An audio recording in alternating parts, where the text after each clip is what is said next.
The doll that came alive at night. A terrifying story designed to keep you on edge until the very last second. Have you ever felt something watching you in the dark? Not a person, not an animal, but something else? I used to think dolls were just lifeless toys. But after that night, I learned the truth. Some dolls are meant to be left alone. This is the story of the night I met Emily, the doll that should never have been disturbed.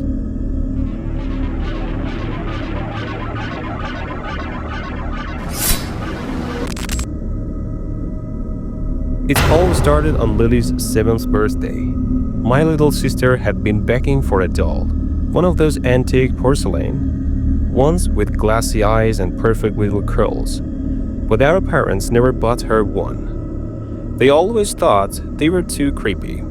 But Aunt Margaret, she thought differently.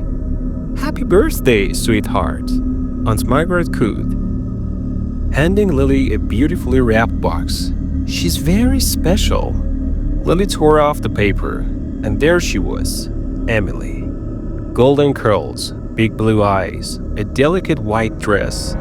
She looked expensive, elegant. But the moment I saw her, something felt wrong. I didn't know why, but a chill ran down my spine. Her eyes were too real, like they weren't just painted on, like they were watching. "She's beautiful," Lily squealed, hugging the doll tightly. "She's been in the family for a long time," Aunt Margaret said, her voice strangely distant. "Just make sure to take good care of her." That night, Emily sat on the highest shelf in our room, staring straight ahead. I couldn't shake the feeling that those glassy eyes weren't lifeless. But I told myself I was imagining things. Then, at exactly 2:17 a.m., something woke me up. A soft thud, like something heavy falling to the floor. I turned on my bedside lamp, squinting against the dim light. And that's when I saw her, Emily. She was no longer on the shelf. She was sitting on the chair next to Lily's bed, facing her, watching. I stared, my heart pounding. Had Lily moved her in her sleep? I got up, grabbed the doll, and put her back on the shelf. But as I climbed back into bed, I swear I heard it. A soft, distant giggle, and I wasn't the one laughing. The next morning, I asked Lily if she had moved Emily in the middle of the night. "No," she said, frowning. "She was on the shelf when I fell asleep." I hesitated. Maybe I had imagined it. Maybe I was just tired. But then, strange things started happening. Every night, Emily would be in a different place when we woke up. Sometimes she'd be sitting on Lily's bed, tucked in beside her like a real child. Other times, she'd be facing the door, as if she was waiting for something. Once, she was at the foot of my bed, looking directly at me. No matter what, we always put her back on the shelf. And every morning she moved again. Then, the whispers started. It was always late at night, just as I was drifting off to sleep. A soft, hushed voice. "I see you." I'd sit up, heart racing, but the room was always still, silent. And Emily? She'd just be sitting there, staring. Then came the night I'll never forget. At exactly 3 a.m. I woke up again, but this time, I wasn't alone. There was a shadow in the corner of the room, a small figure, barely visible in the darkness. Then, ever so slowly, it moved. A soft creak of the wooden floorboards, a whispers of fabric, and then I saw her, Emily. She was standing at the foot of Lily's bed.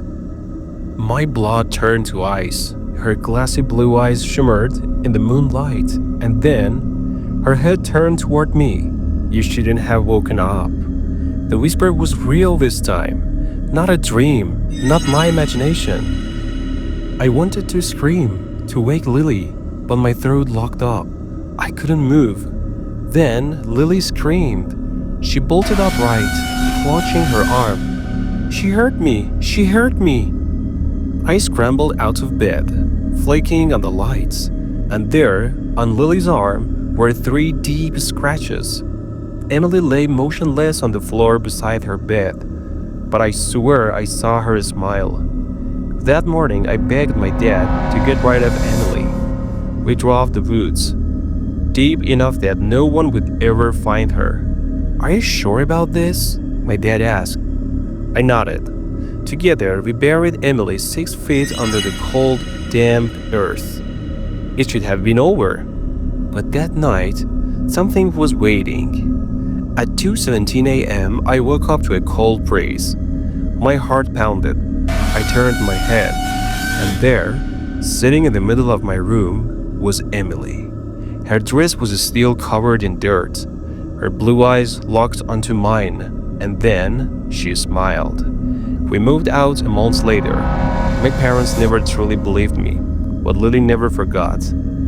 Years later, I did some research. What I found made my blood run cold.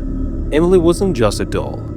She had belonged to a little girl named Evelyn, a girl who had died in her sleep over a century ago.